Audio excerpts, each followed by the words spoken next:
ታሪኩ የሚጀምረው በ1999 በቡሳን ውስጥ ነው። ሲሪ የተባለችው ዋና ገጸ ባህሪ በትምህርት ቤቱ ኮሪደር ላይ ስትራመድ የሁሉም አይን እሷ ላይ ነው። የሚመለከቷት ግን በአድናቆት ሳይሆን በፌዝ ነበር። ሲሪ ጥቅልል ያለ ጸጉር ስላላት የበግ ጸጉር እያለ ያሾፉባታል። መንታ እህቷ ሀየር ግን ልክ እንደ እናቷ ለስላሳና ቀጥ ያለ ጸጉር አላት። ሁልጊዜ ማታ ማታ በመስታወት ፊት ቆማ ጸጉሯን ለማስተካከል ብትሞክርም ጠዋት ስትነቃ ግን እንደገና ተጠቅልሎ ታገኘዋለች። እሷም ሁሌ ስለ ጸጉሯ ታማርራለች። በትምህርት ቤት ማንም አይወዳትም ተብላ ትታማለች። ነገር ግን በድንገት በትምህርት ቤቱ ታዋቂ የሆነው ልጅ መረጣት። ሲሪ ገና ከልጅነቷ ጀምሮ ደስተኛና ደፋር ናት። በልጅነቷ ለምትወደው የክፍል ጓደኛዋ ፍቅሯን ገልጻ ነበር። ልጁም ይወዳታል። ነገር ግን በሁለተኛው ቀን ትምህርት ቤት ቀየረ። ከዚህ በኋላ ነው የሲሪ ጸጉር መጠቅለል የጀመረው። ይህ ለእሷ ትልቅ የበታችነት ስሜት ፈጠረባት። በተለይ መንታ እህቷ ሀየር ቀጥ ያለ ጸጉር ስላላት ሲሪ ሁልጊዜ አልወደድም ብላ ታስባለች። በሌላ ጊዜም ጎረቤታቸው ለሆነው ልጅ ፍቅሯን ልትገልጽ ስትል ልጁ ከእሷ ይልቅ እህቷን ሀየርን ይዞ ሲወጣየች። በዚህ ተናዳ ዳግመኛ ለወንድ ፍቅሬን አልገልጽም ብላ ማለች። ነገር ግን ቃሏን መጠበቅ በፍጹም አልቻለችም። አሁንም ለሶስተኛ ጊዜ ፍቅሯን ለመግለጽ እየተዘጋጀች ነው። አንድ ጠዋት ሲሪ ጸጉሯን ለማስተካከል ትታገላለች። እህቷ ሀየር መታ የሙዚቃ መጫወቿን ትቀማታለች። ልትቀበላት ስትል እናቷ ለትምህርት የምትተጋውን ሀየርን ደግፋ ሲሪን ትቆጣታለች። አባቷ ደግሞ ይህ ጸጉር እግዚአብሔር የሰጠሽ ነው አመስግኝ ይላታል።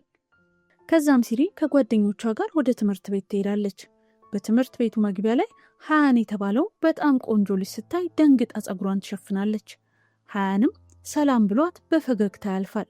አብረዋት የነበሩት ጓደኞቿ እንዴት ሰላም እንዳላት ሲጠይቋት ባህር ዳርቻው ላይ አይቼው ነው ብላ ትነግራቸዋለች። ሀያን በጣም ጎበዝ ስለሆነ ልዩ ክፍል ውስጥ ነው የሚማረው። ከዛም አስተማሪው ክፍል ውስጥ ገብቶ የሽርሽር ጉዞ እንዳለ ይናገራል። ሲሪ ሀያንን ለማግኘት በድጋሚ ባህር ዳርቻ ሄዳ ትዋኛለች። ዮንግሶ የተባለው ልጅ አጥፋ ካስቀመጠችው ልብሷ ላይ የሲሪን ባጅ አግኝቶ በድብቅ ይዘዋል። ከዛም ለመዋኘት ይገባል። ሲሪ እየዋኘች እያለ ድንገት ስትዞር የሰመጠ ሰው አየች። ምንም ሳታመነታ ልታድነው ሄደች። ከውሃ ወጥታው ልጇ አልነቃ ሲላት በድንጋጤ ሰው ሰራሽ መተንፈሻ ልትሰጠው ስትል ዮንግሶ አይኑን ገለጠ።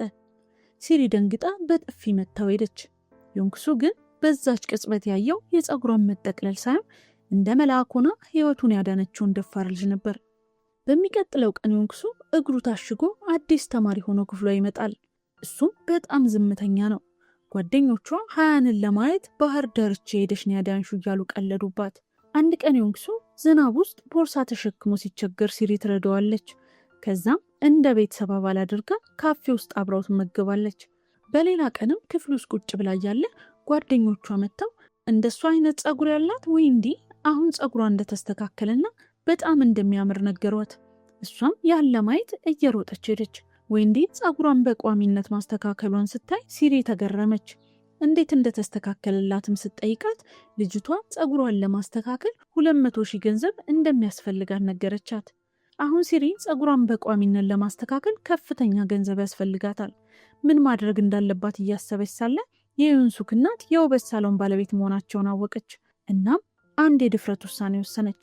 ዩንሱክ እግሩ ተሰብሮ ስለነበር እሱን ትምህርት ቤት እስኪደርስ ድረስ ካልሲውን እየቀየር ሻንጣውን እየተሸከምኩ አገለግለዋለሁ፣ እናንተ ደግሞ ጸጉሬን ስሩኝ የሚል ውል ለእናቷ አቀረበች። እሷም በሀሳቡ ተስማማች። ሲሪ የዩንሱክን በገባችው ቃል መሰረት ማገልገል ጀመረች። እግሩ ስር ተንበርክካ ጫማውን ስታስረለት እሱ የሚያየው የጸጉሯን ውበት ብቻ ነበር። በተጨማሪም የውበት ሳሎኑን ለማስተዋወቅ በጎዳና ላይ ወረቀት ታድላለች። አንድ ቀን ከዩንሱክ ጋር እያለች ዝናብ መዝነብ ጀመረ እና ምንም መጠለያ ስላልነበር ወደ አባቷ ቤተ መጻሕፍት ይዘው ትገባለች። ከዛም ልብሳቸው በስብሶ ስለነበር እዛ ያገኙትን የአባቷን ልብስ ይቀይራሉ። ዩንሱክ ቤተ መጻሕፍቱን ሲያይ በጣም ይገረማል። ይህ ሁሉ መጽሐፍ የማን ነው ብሎም ይጠይቃታል። እሷም ቦታው ላይ ያሉት መጽሐፎች በሙሉ የእሷና የአባቷ እንደሆኑ ትነግረዋለች። እናም ይህም ቦታ ማንም እንደማያውቀውና በሚስጥራዊ ኮድ የተቆለፈ እንደሆነ ነገረችው። ከዛም ወደ ጆሮ ጠጋ ብላ የአባቷ ቤተ መጻሕፍት ሚስጥራዊ ቁጥር 486 እንደሆነ ለዩንሱክ ብቻ ነገረችው። 486 ማለት በኮሪያ ቋንቋ እወድሃለሁ ማለት ነው። ይህ ቁጥር በመካከላቸው ትልቅ እምነትን ፈጠረላቸው። ሲሪ ለሃን ፍቅሯን ለመግለጽ በዝግጅት ላይ ነች። በተመሳሳይ ሰዓት ደግሞ ዮንሱክን ትንከባከበዋለች፣ ትከታተለዋለችም። አንድ ቀን ክፍል ውስጥ ሆና ጎበዙን ተማሪ እሱ ጋር ተቀምጬ ለሃን ፍቅሬን እንዲገልጽለት ቦታን ቀይረኝ ብላ ትጠይቀዋለች።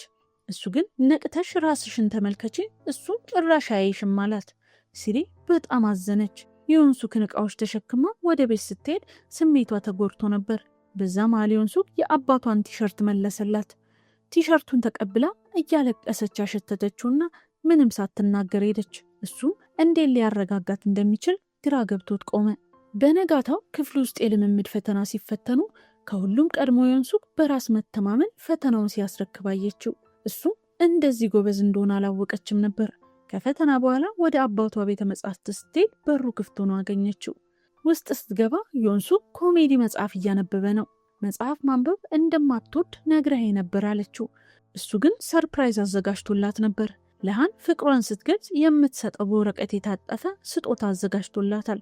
እሷ ግን ብዙም አልተደሰተችም። በሚቀጥለው ቀን ወደ ሳሎኑ ስትሄድ ዮንሱክ ፋሻውን አውልቆ ስታየው በደስታ ዘለለች። እናቱም ሞታ ስላገዝሽኝ አመሰግናለሁ፣ ጸጉርሽንም በነጻ ሰራሻለሁ አለቻት። ሲሪም በጣም ተደሰተች። ሴትዮዋ አሁኑኑ ልስራሽ ብትላትም ስዘጋጅ እመጣለሁ ብላ እምቢ አለች። ምክንያቱም ለሃን ፍቅሯን ከመግለጿ በፊት ጸጉሯን ልትሰራ ፈልጋ ነው። ትምህርት ቤት የፈተናው ውጤት ሲለጠፍ ዮንሱክ አንደኛ ሆኖ ወደ ልዩ ክፍሉ ገባ። እሷም ለአንድ ቀን ቦታውን ቢሰጠኝና ለሃን ፍቅሬን ብገልጽ ብላ ደስ አላት። ነገር ግን ጓደኞቿ ችግር ተፈጥሯል አሏት። ዮንሱክ አንደኛ ስለወጣ ሃን ከደረጃው ወርዶ ከልዩ ክፍል ወጣ። ዮንሱክ ነገሮችን ከማቅለል ይልቅ አወሳሰባቸው። ልጅቷ ተበሳጨች። የመኖር ፍላጎቷም ጠፋ። አንድ ቀን ቤት ውስጥ ስራ እየሰራች እያለ ጎረቤታቸው መታ ስለ ሳሎኗ ባለቤት ማውራት ጀመረች። በጣም ሀብታም እንደሆነችና ባሏ ፕሮፌሰር እንደሆነ ነገረቻቸው። ነገር ግን ባሏ በጣም ስለሚቀና ይበድላቸዋል። እናም እናትየው ልጇን ይዛ እንደ ኮበለለች ሰማች። ምንም እንኳን በጭንቀት ውስጥ ቢሆንም ዮንሱክ በዚህ ወር ፈተና አንደኛ ወጣ። ልጅቷ ይህንን ስትሰማ ስለ እሱ ማሰብ ጀመረች። ማታ ቤተ መጻሕፍት ሄዳ በሩን ክፍት አገኘችው። ወደ ውስጥ ስትገባ አባቷና ዮንሱክ አብረው አገኘቻቸው። አባቷ ራምን አብረን እንድንበላ ጠርቸው ነው አሏት። ከዚያም ለዮንሱክ ካሜራ በስጦታ ሰጡት። በሚቀጥለው ቀን ልጅቷ ለሃን ፍቅሯን እንዴት እንደምትገልጽ እያሰበች በትምህርት ቤት ጉዞ ወቅት ለማድረግ ወሰነች። በሌላ ቀንም ወይንዲ ውጭ ኳስ ልንጫወት ስለሆነ አብራችሁን ተጫወቱ ብላ ጋበዘቻት። ሲሪ ወይንዲ ከሃን ጋር ልትጫወት መሆኑን ስታውቅ በጣም ደነገጠች። እናም ሮጣ ወጣች። ዮንሱክ ከእኔ ጋር ተጫወች አላት። ጨዋታው ኳስ መወርወርና የተመታ ሰው መውጣት ነበር። ዮንሱክ ሲሪን ለመከላከል ቢሞክርም እሷ ግን አይኗ ወይንዲ ላይ ነበር። ሲሪን በሁሉም መንገድ እየተከላከለላት ለማሸነፍ ይሞክራሉ። በመጨረሻም ሲሪ፣ ዮንሱክና ሃንና ወይንዲ ብቻ ቀሩ። ዮንሱክ ኳሱን ወደ ወይንዲ ሲወረውር ሲሪ ሆን ብላ ኳሱን ፊቷን እንዲመታ አደረገች። በመጨረሻም የሲሪ ቡድን ተሸነፈ። ዮንሱክ በዚህ ድርጊቱ አዝኖ ጥሏት ሄደ። ማታ ላይ ለዮንሱክ ይቅርታ የሚል መልእክት ላከችለት። በድንገት ሃን መልእክት ላከላት። ዛሬ እንድናሸነፍ ስለረዳሽን አመሰግናለሁ አላት። እሷም በደስታ ዘለለች። ሃን ግን ስለ ድሉ እንጂ ስለ እሷ ጉዳት ግድ አልነበረውም። ዮንሱክ ግን ጥሏት ስለሄደ ይቅርታ ጠይቆ ዓይንሽን በበረዶ ሳይሆን በቅባትሽ የሚል መልእክት ላከላት። የሁለቱን ልዩነት እያየች እንኳን አሁንም ሃንን መውደዷን አላቆመችም። አንድ ቀን ጸጉሯን ለመሰራት ወደ ዮንሱክ እናት ሳሎን ሄደች። እናቱ ስራ ስለበዛባቸው ዮንሱክ ጸጉሯን እንዲያጥባት አዘዙት። እሷ ብትጨነቅም የእጁ ልስላሴ ግን አረጋጋት። ዮንሱክ ጸጉሯን አጥቦ ሲጨርስ እናቱ በኮንዲሽነር በማጠቡ ተቆጡት። በኮንዲሽነር ከታጠበ ጸጉርሽን ዛሬ መስራት አልችልም አሏት። ይህ ግን ሲሪ ሃን ፊት ጸጉሯን ተሰርታ እንዳትቀርብ የታቀደ ነበር። በሽርሽሩ ቀን ሲሪ ጸጉሯን ስትሰራ ዘግይታ ስለነበር ሁሉም አውቶቡስ ውስጥ ጠብቋት። ስትመጣ ግን በጣም ቆንጆ ሆና ስለነበር ሁሉም ተገረሙ። ሽርሽር ቦታው ደርሰው ሁሉም ስለ ቤተሰቡ ምስጋና በሚናገርበት ሰዓት የሲሪ ጓደኞች ጫካ ውስጥ ፍቅሯን የምትገልጽበት ቦታ አዘጋጁላት። እናም ጓደኛው ሃንን ይዞት መጣ። ሲሪ በብዙ መብራቶች መካከል ቆማ ነበር። ሃንም ፍቅሯን ልትገልጽለት እንደሆነ ገምቶ ዛሬ ቆንጆ ሆነሻል አላት። በዛ ሰዓት ዮንሱክ ይህንን ትዕይንት ማየት ስላልቻለ ትቷቸው ሄደ። የሚገርመው ግን ሲሪ እንዳሰበችው ለሃን ፍቅሯን ለመግለጽ ብዙም አልጓጓችም ነበር። ሃን ለምን እዚህ ጠራሽኝ ሲላት ለረጅም ጊዜ እወድህ ነበር፣ ለዚህም ነው ጸጉሬን የተሰራሁት፣ ግን አሁን አንተ ፊት ስቆም አእምሮዬ ውስጥ ሌላ ሰው አለ። ከዛ ሰው ጋር ስሆን ቆንጆ ሆኜ ለመታየት አልጨነቅም፣ ራሴን ሆኜ ነው የምታየው አለችው። ጓደኞቿ ከሩቅ ሆነው ያዩ ነበር። ሃንና ሲሪ ወደ ሰዎቹ ሲመለሱ ምን እንደተፈጠረ ለማወቅ ጓደኞቿ ጠየቋት። እሷ ግን ዝም እንዲሉ ነገረቻቸው።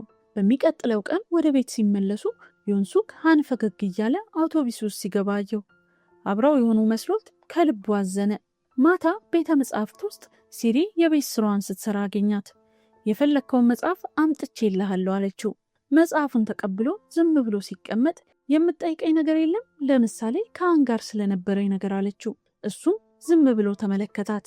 ለሃን ምንም ቃል አልገባውለትም ስትለው የዮንሱክ አይኖች በደስታ በሩ። በሚቀጥለው ቀን ሲሪ ዮንሱክን ከዌንዲ ጋር ስታየው ቀናች። ማታ ላይ ዮንሱክ ለሲሪ ትልቅ ጣፋጭ ይዞላት መጣ። እሷም ጣፋጭ ስላመጣላት ተገረመች። ልክ ሊሄድ ሲል ዌንዲን እንዴት አወካት ብላ ጠየቀችው። እሱም ጓደኛሞች ነን ብሎ መለሰላት። በፈተናው ቀን የሲሪ አባት ታመው ወደ ትምህርት ቤት መሄድ አልቻሉም። እናቷ እህቷን ይዛ ሄደች። ሲሪ ብቻዋን ትምህርት ቤት ስትደርስ ሌሎች ልጆች ከወላጆቻቸው ጋር መሆናቸውን አይታዘነች። በዛ ሰዓት አንድ የደብ ልብስ የለበሰ ሰው መጥቶ ስጦታ ሰጣት። ስጦታው ያየችውና የተመኘችው የብርጭቆ ኳስ ነበር። የደብ ልብስ የለበሰው ሰው ዮንሱክ መሆኑን ስታውቅ በደስታ አቅፋ ወደ ፈተና ገባች። ፈተናው አልቆ ጓደኞቿ አብረን ምሳ እንብላ ቢሏትም ቤት ስራ አለብኝ ብላ እምቢ አለች። ዮንሱክም እሷን አስመስሎ እኔም ስራ አለብኝ ብሎ ሄደ። ጓደኞቻቸው ግን ተጠራጥረው ሲከተሏቸው ሁለቱ አብረው እየተሳሳቁ ሲሄዱ አገኟቸው። እናም ለምን ያኔ ባህር ውስጥ እንደገባ ጠየቀችው። እሱም ያኔ ህይወት መሮት ለመሞት ፈልጎ ነበር። ነገር ግን ውሃው ላይ ሲሪን ሲያያት ህይወት ትርጉም እንደሰጠችው እውነቱን ነገራት። ከዛም እወድሻለሁ አላት። ሲሪ ደንግጣ ፈገግ አለች። ማታ ላይ እጅ ለእጅ ተያይዘው ወደ ቤት ተመለሱ። በእሁድ ቀንም ለመገናኘት ቀጠሮ ያዙ። ዮንሱክ እሷን በፕላን ውስጥ በማካተቱ ተደስታ እየሮጠች ወደ ክፍሏ ገባች። ዮንሱክ ቤት ሲገባ እናቱ ወደ ሴኦል በአስቸኳይ መሄድ እንዳለባት ነገረችው። እሱ ግን እዚህ መቆየት ነበረበት። እሁድ ቀን ባህር ዳርቻ ላይ ሲሪና ዮንሱክ ተገናኙ። እያወሩ እያለ ድንገት ከእናቱ መልእክት ደረሰው። ስልክ ለመደወል ትንሽ ራቅ ብሎ ሄደ። ሲሪ ይህንን ጊዜ ተጠቅማ ለጓደኞቿ ዝግጁ እንዲሆኑ ነገረቻቸው። ነገር ግን ተመልሶ መጥቶ እናቱ ሆስፒታል እንደገባችና ወደ ሴኡል መሄድ እንዳለበት ነገራት። ሲሪ በጣም አዘነች። ዮንሱክ ሆስፒታል ሲደርስ እናቱ ተደብድባና አይኗ አብጦ አገኛት። ጨካኙ አባቱ ግን ከመሰላል ላይ ወድቃ ነው ብሎ አሸ። ሲሪ ቤት ውስጥ ዕቃ ስታስተካክል ያ የብርጭቆ ኳስ ወደቀና ተሰበረ። ይህ የመጥፎ ነገር ምልክት መሰላት። ዮንሱክን ለመፈለግ እሷም ወደ ሴኡል ሄደች። ከዚያም ዮንሱክና እናቱ ወደ አሜሪካ ሊሰደዱ እንደሆነ ሰማች። ዮንሱክ መሄድ አልፈልግም እያለ በእናቱ ፊት አለቀሰ። ሲሪ ይህንን ስታይ ዮንሱክ በእሷ ምክንያት እዚህ እንዳይቀር ስትል አልወድህም፣ መለያየት አለብን የሚል መልእክት ላከችለት። ዮንሱክ መልእክቱን ሲሰማ በጣም ግራ ገባው። በሚቀጥለው ቀን ትምህርት ቤት የምረቃ ፎቶ ሲያዩ ሲሪ ዮንሱክ ባለመኖሩ አዘነች።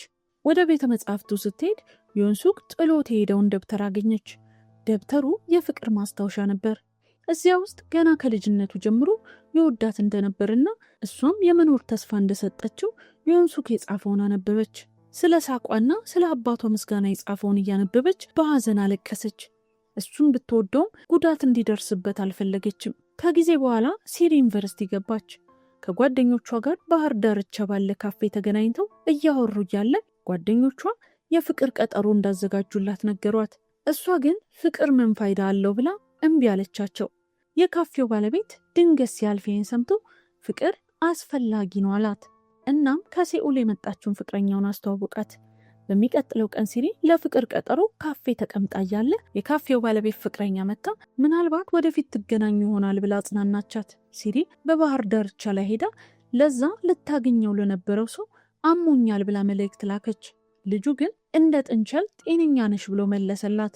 ግራ ገብቷ ዞር ስትል በናፍቆት ስትጠብቀው የነበረው ዮንሱክ ከኋላዋ ቆሟል። ናፍቀሽ ነበር ሲሪ አላት። ደንግጣና በደስታ ተውጣ እየሮጠች ተጠመጠመችበት። ሲሪ ያኔ ለምን እንለያይ ብላ እንደዋሸች እያለቀሰች ነገረችው። ለአባቱ ያላትን ፍርሃትና ለእሱ ያላትን ጥልቅ ፍቅር ገለጸችለት። ዮንሱክ በናፈቀችው ቁጥር የሰራውን በወረቀት የታጠፉ ወፎች አሳያት። በመጨረሻም ፍቅረኛ ትሆኛለሽ ብሎ ጠየቃት። እሷም በደስታ ተስማማች። ከሩቅ ሆነው ሲከታተሏቸው የነበሩ ጓደኞቻቸውም በደስታ እየሮጡ መጥተው አቀፏቸው። እውነተኛ ፍቅር ማለት ሰውየውን እንዳለ ከነጉድለቱ መውደድ ነው። ሲሪ ጥቅልል ጸጉሯን የሚያደንቅላት ሰው ስታገኝ፣ ዩንሱክ ደግሞ ህይወት ትርጉም እንድትሰጠው ያደረገችውን ደፋር ልጅ አገኘ። ፊልሙ እዚህ ጋር በቃ። ታሪኩን ከወደዳችሁት ላይክ እና ሼር በማድረግ ተባበሩ። ሌላ እንዲሰራላችሁ የምትፈልጉት ፊልም ካለ በኮመንት መስጫ ሳጥን ላይ አስፍሩልን። ሰብስክራይብ በማድረግ ቤተሰብ እንዲሆኑ በአክብሮት እንጠይቆታለን። አብራችሁን ስለነበራችሁ እናመሰግናለን።